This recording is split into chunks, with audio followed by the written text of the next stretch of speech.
Questi qui sono i locali sterili, è qui che vengono manipolate le cellule. Questa è una delle camere, qui ce n'è un'altra, ce n'è 4. È il laboratorio di terapie cellulari avanzate dell'Usberica, una struttura d'avanguardia al confine tra la ricerca pura fine a se stessa e la sua applicazione attraverso un farmaco che seguirà poi l'iter di sperimentazione clinica, come da protocollo. In particolare in questo periodo si è focalizzati su un paziente malato di leucemia, trattato con successo attraverso cellule staminali derivate da un cordone ombelicale. Da un materiale di scarto raccolto presso l'ospedale di Arzignano, quindi dal nostro ospedale, da una donazione di una mamma, siamo riusciti a farne un farmaco.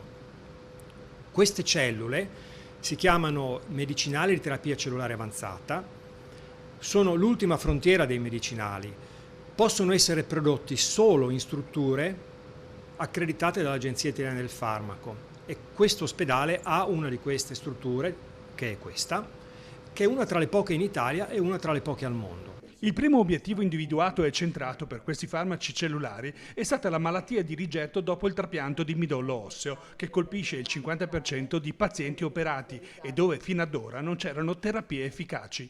Un inizio incoraggiante. Il trattamento di pazienti colpiti dal coronavirus sarà sicuramente un obiettivo da perseguire. Sì, è sicuramente una terapia cellulare che ha concettualmente vari campi applicativi proprio per la loro capacità di essere efficienti e sicure. Una delle possibilità che si sta esplorando a livello della rete italiana è appunto la polmonite da Covid, che si caratterizza da una risposta antinfiammatoria molto marcata e grave per il paziente, ma ci sono varie sperimentazioni anche in altre malattie infiammatorie. Ricordo ad esempio la malattia infiammatoria cronica dell'intestino, il famoso morbo di Crohn. La polmonite da Covid può essere uno degli ambiti di ricerca interessanti e si sta organizzando dei protocolli per valutarne l'efficacia.